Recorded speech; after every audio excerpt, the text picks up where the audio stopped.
Carrying your cross daily does not mean dealing with a rude coworker or surviving a hard season. Jesus was not giving you a poetic label for inconvenience. He was telling you that following him requires the death of the self you keep trying to save, and by the end of this video, you'll see why that is actually the path to life. Most people hear, "This is my cross to bear," and think of burdens. A painful relationship, a problem that will not go away. But when Jesus says, "Take up your cross," he is not talking about irritation. He is talking about execution. That is not exaggeration. In Luke 9, Jesus says, "If anyone would come after me, let him deny himself and take up his cross daily and follow me." Luke 9. And here is the part you cannot miss. He says it before his own crucifixion.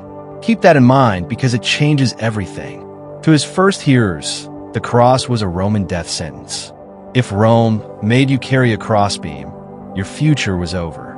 So when Jesus says, "Take up your cross daily," he is not asking you to add a little struggle to your spiritual routine. He is saying the old you must come off the throne. Now watch what he says next. "Whoever wants to save his life will lose it, but whoever loses his life for my sake will save it." Luke 9. That sounds upside down. It is supposed to, because the deepest problem in your life is not only what you do wrong. It is that your heart keeps bending back toward itself. You want control. You want a life that answers to you. That is why Jesus begins with deny yourself. He does not mean deny your personality or erase every desire. He means deny your claim to rule yourself. There's a difference. Jesus is talking about something deeper than better habits. He is talking about the death of the false king living in your chest. And he says it must happen daily. Not because he wants you miserable, because the old self keeps coming back, usually before breakfast.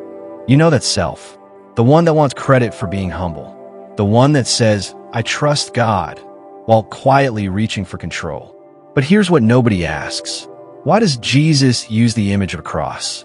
Why not just say, "Be humble"? Because a cross does not improve you. A cross ends you. In Mark 8, Jesus says this right after Peter rejects the idea of a suffering Messiah. Peter wants glory without shame. Jesus answers that Peter is thinking like man, not like God. Mark 8, and then turns to the crowd with the same hard truth. If you want Jesus without the cross, you do not actually want Jesus. That lands close to home, because you can want a useful Jesus. A comforting Jesus. A Jesus who helps your plans and protects your image. But the real Jesus leads you through death before he leads you into glory. Remember that curiosity gap from earlier? Jesus talks about carrying a cross before he carries his own. He is reaching into the world of Roman terror and saying that if you follow him, your relationship to yourself must end in surrender. That would have sounded shocking and painfully clear. In Luke 14, he says it even harder. "Whoever does not bear his own cross and come after me cannot be my disciple." Luke 14. Then he speaks about counting the cost, like a builder planning a tower or a king measuring a battle. But there is something hiding in that price tag. The cost is not mainly comfort. It is ownership. Your life is no longer your private project. Here's the part that gets personal. Carrying your cross daily will usually look ordinary. It may not mean prison or persecution. Most days it will mean dying in places nobody else sees. It means telling the truth when a lie would protect your image. It means forgiving when bitterness feels safer. It means obeying when your feelings are loud and God seems quiet. That is where the cross meets Tuesday afternoon. And if you're honest, this is where the command starts to feel impossible. Because you do not just need an example. You need a new self. Now watch the scale widen. Jesus is not teaching a hard principle for unusually serious believers. He is revealing the pattern of God's kingdom. Life comes through death. Exaltation comes through humility. Jesus says that in John 12.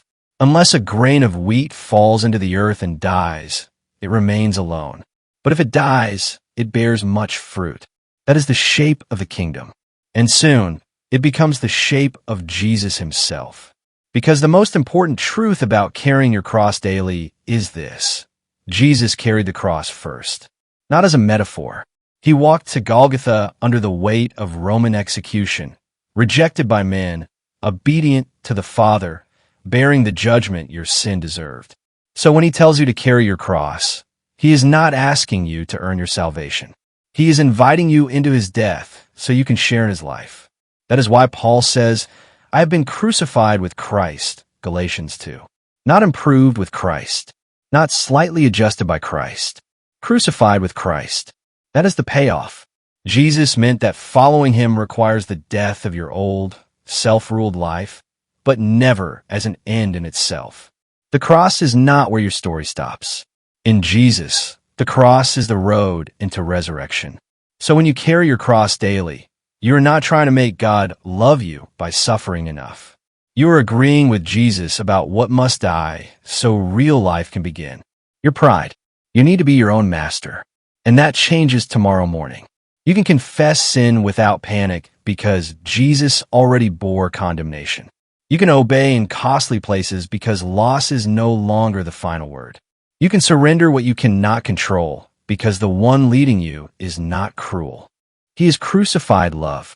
So if carrying your cross feels heavy, remember whose road you are on. The one calling you is the one who went ahead of you, died for you, rose for you, and now meets you in every act of surrender. He is not asking for a payment. He is bringing you into his life. That is why the command is hard, and that is why it is holy. If you want to keep going, watch our video on what Jesus meant by deny yourself, because that line unlocks this one. And if you subscribe, let it be a quiet promise between you and me that you will keep chasing the real Jesus, not the safe version.